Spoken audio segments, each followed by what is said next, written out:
Hello everyone and welcome back to Eat Sleep Brief. Today's going to be a good video. I hope you guys really like it. I know I'm going to enjoy it. Believe it or not, I've had my hands on this Smart ATO for, I think it's been a week already. And the only reason I haven't opened it, because you guys know how I like to do my unboxing videos. I like to open it with you guys.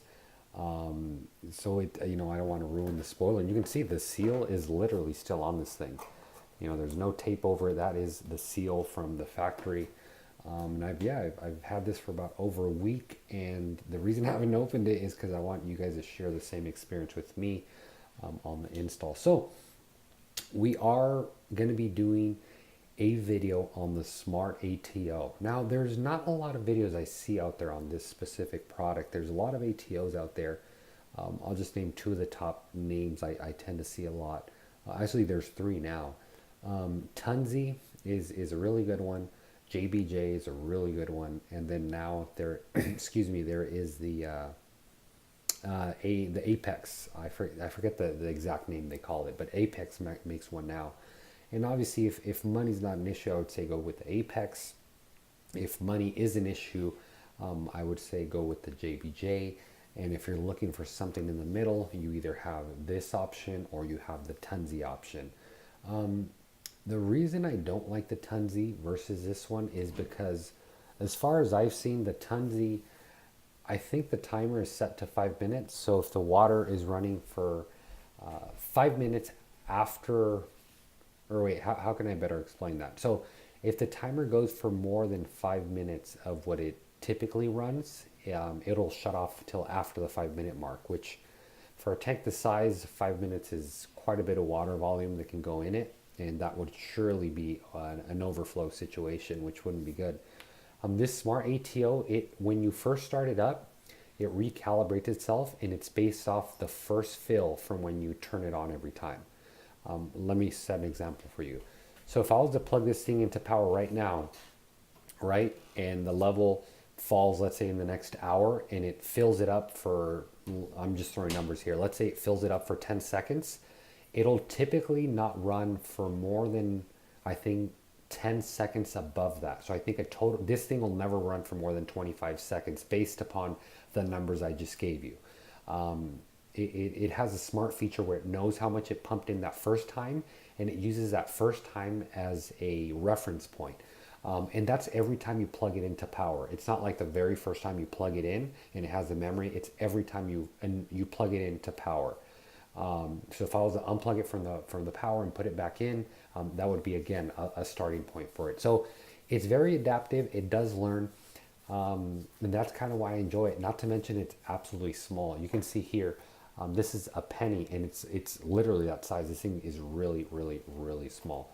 So we're gonna get into the open box of this thing and show you guys kind of what's included.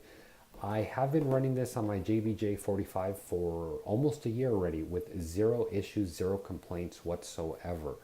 A few issues I've heard people have with it is the infrared sensor. Like depending on the type of lighting in where your aquarium is set up, it may affect it. And it won't affect it like it'll overflow it. It'll just be beeping, giving you an error.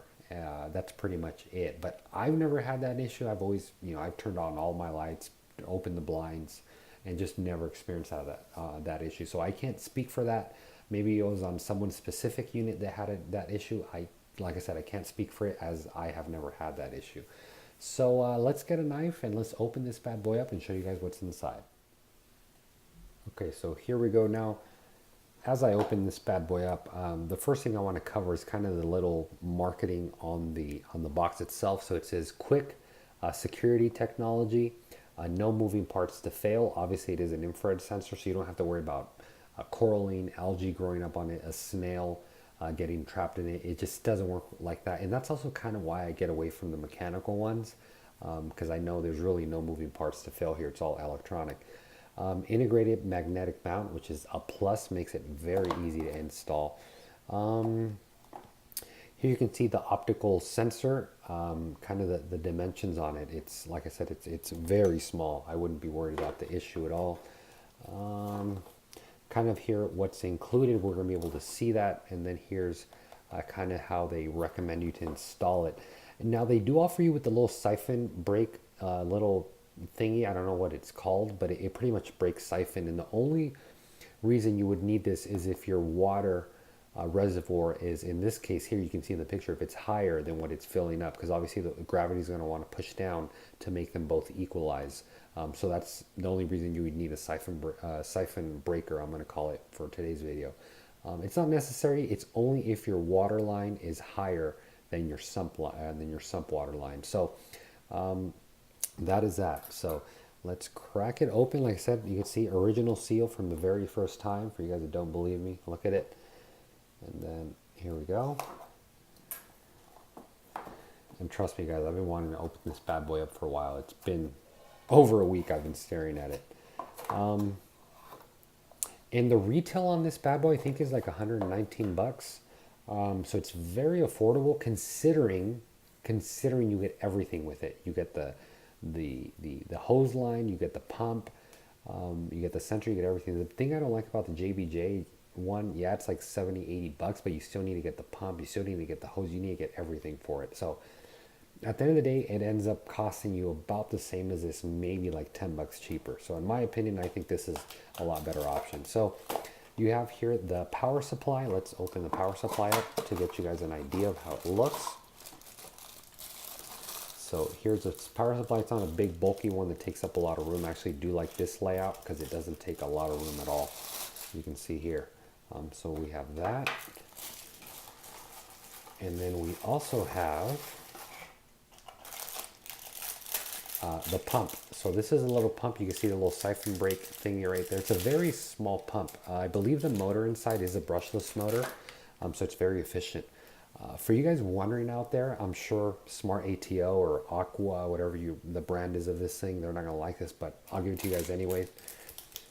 I always was worried when I was using Kalkwasser that I would go through this, very quick. I actually used Kalkwasser in my other one, and I've still yet to damage it. I don't use it anymore, but I thought it would. So my main worry was going through these pumps. Now you can buy them directly, replacements from this company. They're like 20 something bucks. But I actually went on Amazon, and if you put in the serial number or the product number for this thing, you'll find them on Amazon, eBay for like $5. Like I said, the company probably won't like me telling you guys that, but it's literally the same exact pumps. The only thing it doesn't say is their branding on it, but all the other lines, everything else is identical. So here you can see a diagram of the little siphon break thing they give you. In here we have the sensor. I mean, guys, this is a sensor right here. Look at my thumb. Like, my thumb is bigger than this thing. And obviously this is 2 pieces because the magnet is right behind it. And it's a very strong magnet. My tank is 10 millimeters and it has no problem holding on to 10 millimeter thickness. And I believe, yeah, this is the controller right here. So this is kind of the brains of everything. And then we have the mount. So this is your mount for the tank. This is kind of where the line runs through, and then you hold it against your tank with this here. I'm going to show you guys the installation as well, so you don't got to worry about it. And then you get quite a few feet of hose here for the water. So they give you quite a bit. Now this is an awkward size. I think this is in millimeter because I've gone to the LFS to try to buy this stuff and they don't have it. So that just tells me it's kind of like a millimeter size. So be sure you save the extra, guys. Don't toss it in the trash because you are going to need it. It's not very easy to locate. So here you get the manual, kind of everything that's included. Oh, look, it is called a siphon breaker. So I did name it correctly. And the instructions, I mean, they're pretty straightforward. I mean, there's not much to it. So yeah, let's get everything out of the way. Let's close this bad boy up. So if you guys may be asking yourself, so why are you adding this? Especially for the newer reefers, people wanting to start. So the reason we're adding an auto top up is because if I don't add this, I manually need to be adding water to the tank every single day. If you live in hotter climates, probably 2 times a day. But you guys may be saying, well, who cares, let it evaporate, I'll add it later. The problem is when the water evaporates, the salt doesn't. So if you, let's say if you went 2 days without replenishing the water is evaporating, but the salt isn't. So what do you think is happening to the salinity? It's going higher and it's creeping up and creeping up and creeping up. In a big tank, it may not be a big deal, but in a small tank like this, like 10, 15, 20 gallons, salinity can be affected very, very quickly because there's just so little water volume. The water can't buffer the changes enough or quick enough. So that's why I'm adding this, because I'm tired of putting water all the time. And also the added benefit to that is my salinity is going to be a lot more consistent. So we should see a lot happier corals. So right now what we're going to do, guys, we're going to get the camera kind of mounted up a little bit higher so you can see me installing this, and you can see it's going to be very easy and straightforward. So let's go and get this thing going. All right, so let's get started. So the first thing we got to do in my case is remove the lid, like so. Get that out of the way.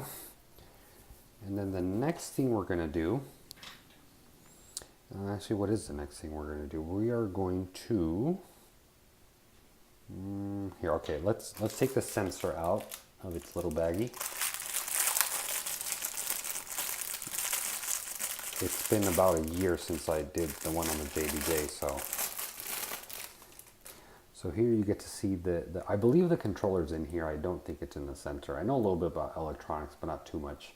But I believe the controller and all the technology is in here. I really don't think it's stored in the sensor, although I could be wrong. So you get the magnet here. The magnet has like this rubber protective on the outside so it doesn't slip, and so does like, well, actually no, the sensor is just plastic. The rubbery magnet is on the outside. So yeah, you can see the sensor, it's very, I mean, look at it, my thumb is just way bigger than this thing. And I'd probably recommend this like no bigger than maybe a 50, 60 gallon tank. Because they do have two versions. They have this nano version and then the bigger version. I almost went for the bigger version, not for this one. I was going to actually swap it with the other tank, put the big one on the other one, the little one on this one. But then I was like, you know what, it's been working great, so why even fix it? So you can see the optical sensor. I don't know if you can see it on camera, but that's the highest point there. And then there's a little like blue light on it. You'll see when we power it up. So the first thing we are going to do is, a very important thing is where you put the sensor. You cannot put it wherever you want. If you put it here, it's never going to fill up. It's never going to fill up in here. It's never going to fill up in here. In here, it's never, I mean, it'll fill up, but it'll have to be like the water really, really, really, really evaporating. By that point, your return pump would have been running dry and you would have had a lot more issues to worry about. So you want to put this where the water level is affected, which is in the return chamber.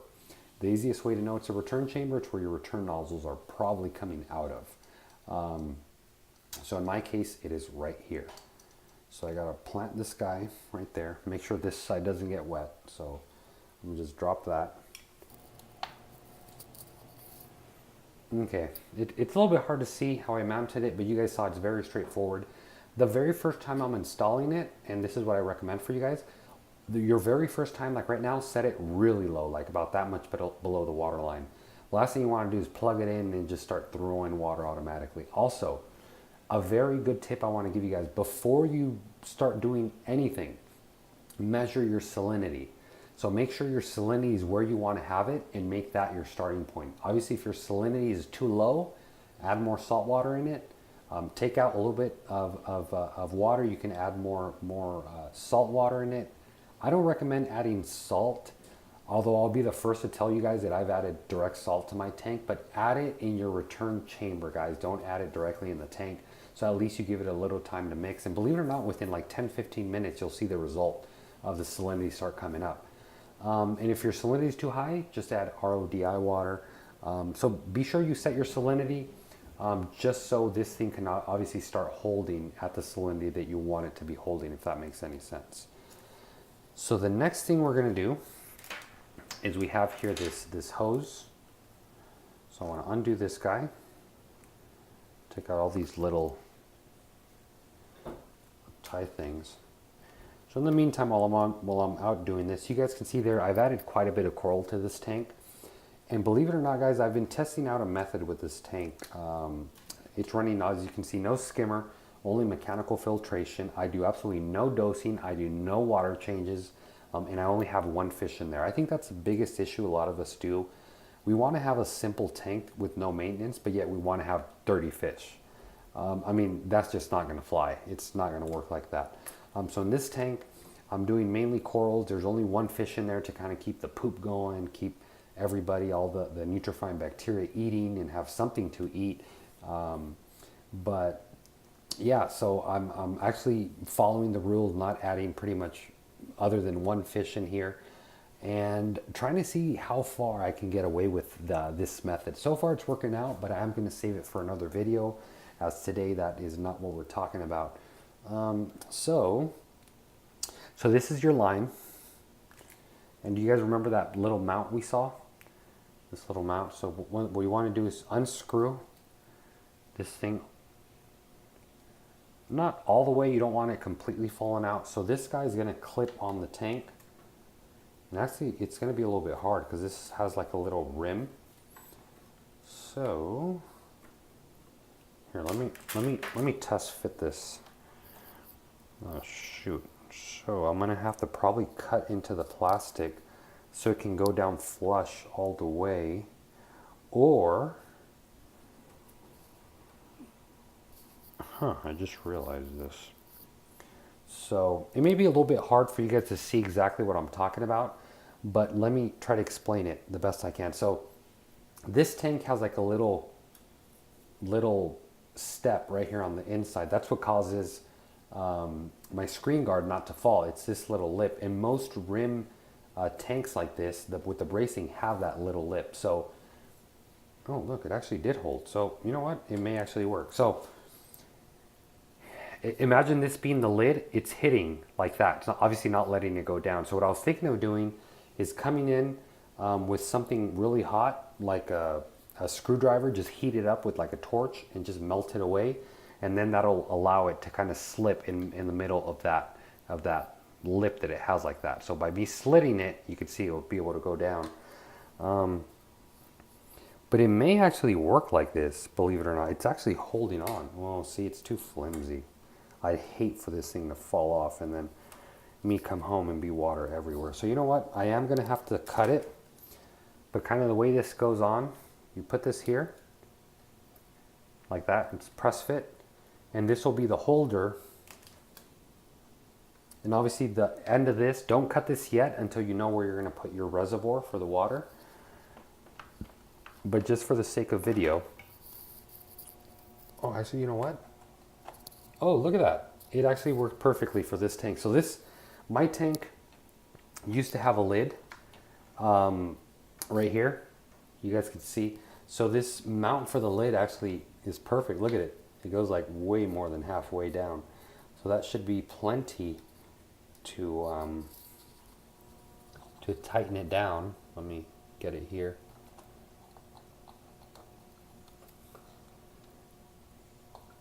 I wonder why it's not going lower.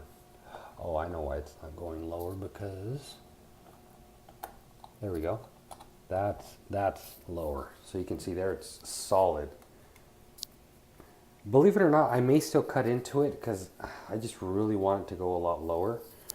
But just like I said, for the sake of video, I'll come back and finish this off later once we're off video. So you guys may be asking yourself, where should we put that? Well, this can go really in any part you want. It can go, in my specific case, it can go in here, it can go in here, or in here. I like to have it right where the sensor is because it'll shut off immediately. What I tend to notice, if I put it a little bit farther the farther I get it from the sensor, like if I was to put the return here, it tends to overfill by like a few millimeters. Don't think like by, that much water volume. It's literally by a few millimeters. So I've noticed in my specific case, in owning the other one, if the filler's in the same return as the sensor, it's on level every single time. But if you can't do that, it's perfectly fine if you put it a little bit away. I've honestly not had any issues like that because I did run the JBJ like that for actually a few months, but never had issues. One other thing you want to do, you want to make sure this is not touching the water, because you don't want to create a siphon when it shuts off and you start siphoning water out. That's one thing you absolutely do not want to do. Another big thing to consider for you guys, that when you shut off your return pump, your water level rises, make sure that even when the water level rises, this is still higher than the water level. Why? Because again, we don't want to create a siphon, you know, at any point in time. So the next thing to this is going to be here, the pump.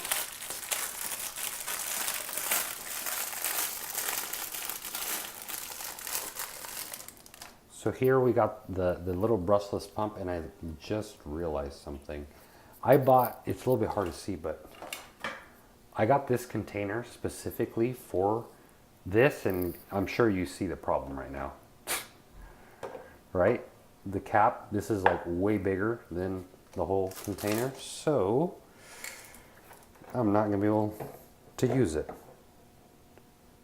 I'm not gonna be able to use it. That kind of pisses me off a little bit, but oh well.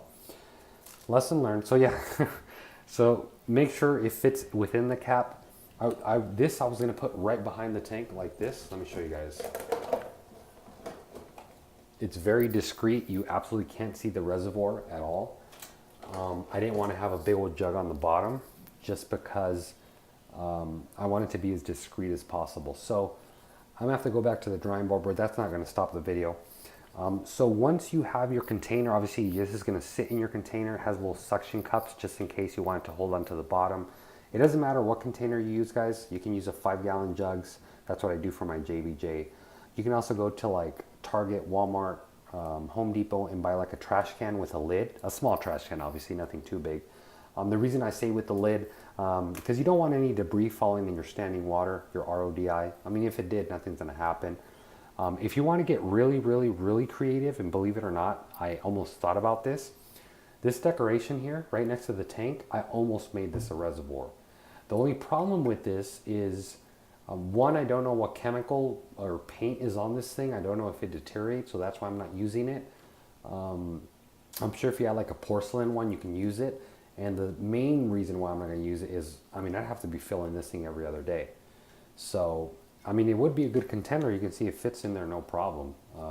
And it would actually look pretty neat because it looks like it's part of the room. But obviously that's not going to be something we can use. So assuming we found our container, we cut our line to the proper length, wherever our container is. The next thing to do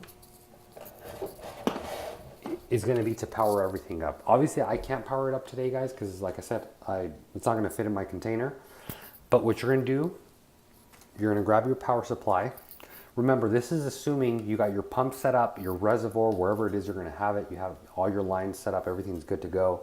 And your pump, make sure your pump is fully submerged in that reservoir of water.